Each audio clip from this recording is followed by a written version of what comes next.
नमस्कार दोस्तों, हमारे चैनल के अंदर आपका स्वागत है। दोस्तों, धन की देवी माँ लक्ष्मी बहुत चंचल स्वभाव की मानी जाती है।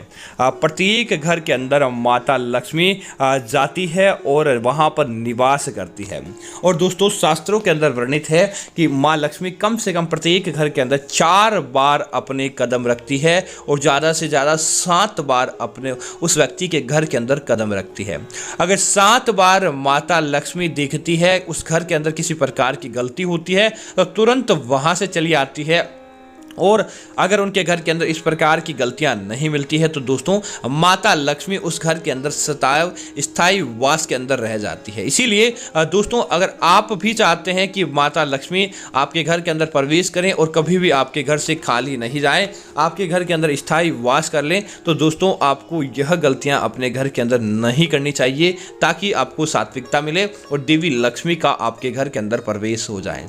दोस्तों, ऐसे घर जहां पर तुलसी का पौधा नहीं होता, प्रत्येक हिंदू के घर में इस बात का ध्यान रखें, जहां पर तुलसी का पौधा नहीं होता, या ऐसा घर जहां पर तुलसी होने के बाद भी तुलसी की देख रेख नहीं होती, तुलसी को सामान्य पौधा ही माना जाता है, ऐसे ही तुलसी का पौधा पड़ा रहता है, वहां पर कभी भी देवी लक्ष्मी प्रवेश नहीं करती, वहां पर हमेशा नकारात्मकता आ जाती है। इसीलिए इस बात का आपको जरूर ध्यान रखना चाहिए। दोस्तों, दूसरा घर है जिस घर के अंदर महिलाओं के मान सम्मान नहीं होता, महिलाओं की इज्जत नहीं होती, वहां पर भी भूल कर भी लक्ष्मी प्रवेश नहीं करती। माना जाता है लक्ष्मी जी का वाहक है, या फिर समझ लीजिए लक्ष्मी का दूसरा रूप घर की महिलाएं हैं, और महिलाओं के साथ ही लड़ाई झगड़ा या किसी प्रकार का दुर्व्यवहार होता है, उस घर के अंदर दोस्तों कैसे मां लक्ष्मी प्रवेश कर सकती है। इसीलिए आप भूल कर भी उस घर के अंदर प्रवेश नहीं करती। दोस्तों, अगली चीज है जिस घर के अंदर रात को जूठे बर्तन छोड़े जाते हैं, जूठे बर्तनों का एक अंबार पड़ा रहता है, ऐसे घरों के अंदर भी लक्ष्मी प्रवेश नहीं करती, क्योंकि माँ लक्ष्मी को कभी भी गंदगी पसंद नहीं होती, और विशेष तौर से घर की रसोई घर के अंदर इस प्रकार का काम होता है, तो ऐसे घरों के अंदर दिन की देवी लक्ष्मी भूल कर भी प्रवेश नहीं करती है। दोस्तों, इसी तरह इस बात का ध्यान रखें, जब भी आप अपने घर का द्वार बनवाएं, जिस घर का द्वार बाहर की तरफ खुलता है, ऐसे घरों से लक्ष्मी अंदर से नहीं बल्कि अंदर से बाहर चली जाती है।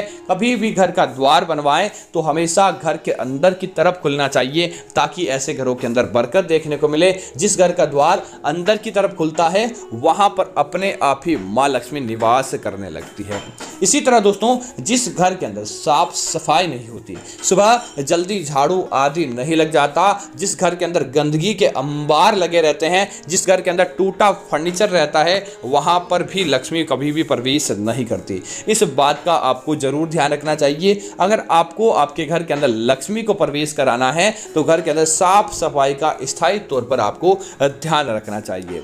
दोस्तों, जिस घर की महिलाएं हो या पुरुष हो, देर सुबह तक सूर्य निकलने के काफी समय बाद भी सोते रहते हैं, आलस्य को अपना परम धर्म बना लेते हैं, ऐसे घरों के अंदर भी लक्ष्मी माता प्रवेश नहीं करती, बल्कि आपका दायित्व होता है सूर्य उदय होने के साथ ही आप अपने बिस्तर का त्याग कर दें, और बिस्तर का त्याग करने के साथ आप लक्ष्मी के कामों में लग जाएं। आप घर की साफ सफाई करें, पूजा पाठ करें, स्नान आदि करके अपने मन को पवित्र और निर्मल करें। उसके बाद आप देखेंगे कभी भी माँ लक्ष्मी आपसे नाराज नहीं होगी, बल्कि आपके घर परिवार के अंदर उनका स्थायी रूप से वास हो जाता है। दोस्तों, इसी तरह ऐसे घर जहां पर भगवान का पूजा पाठ नहीं होता, सुबह के समय या शाम के समय कोई निश्चित समय नहीं होता, जब आपका मन किया तब आपने भगवान को याद किया, जब आपका मन नहीं किया तब आपने भगवान की पूजा पाठ नहीं की, ऐसे घरों के अंदर भी धन की देवी लक्ष्मी भूल कर भी प्रवेश नहीं करती। तो आप हमेशा भगवान की पूजा पाठ के अंदर मन लगाएं, ताकि किसी प्रकार का दुर्भाग्य आपके जीवन के अंदर देखने को नहीं मिले। इसी तरह दोस्तों, ऐसे पुरुष या ऐसे महिलाएं जो वैवाहिक जीवन के अंदर बंध चुके हैं, वैवाहिक जीवन पति पत्नी उनके साथ रहते हैं, उसके बाद भी एक दूसरे को धोखा देने का कार्य करता है, पर स्त्री गमन या पर पुरुष गमन जिस व्यक्ति पुरुष या महिला के मध्य होता है, दोस्तों ऐसे घर घर नहीं रहते, ऐसे घर कंगाली के स्रोत बन जाते हैं। ऐसे घरों के अंदर भूल कर भी लक्ष्मी पर प्रवेश नहीं करती। तो आप इस बात का ध्यान रखें कि आप भूल कर भी इस प्रकार का काम नहीं करें कि माता लक्ष्मी आपके घर से नाराज हो जाए। तो उम्मीद है जानकारी आपको अच्छी लगी होगी। ऐसी अन्य जानकारियों के लिए आप हमारे चैनल को सब्सक्राइब करें और साथ ही साथ वीडियो को लाइक और शेयर करना ना भूलें, ताकि इस प्रकार की जानकारियां आपको मिलती रहेगी। धन्यवाद मित्रों। जय श्री राम मित्रों।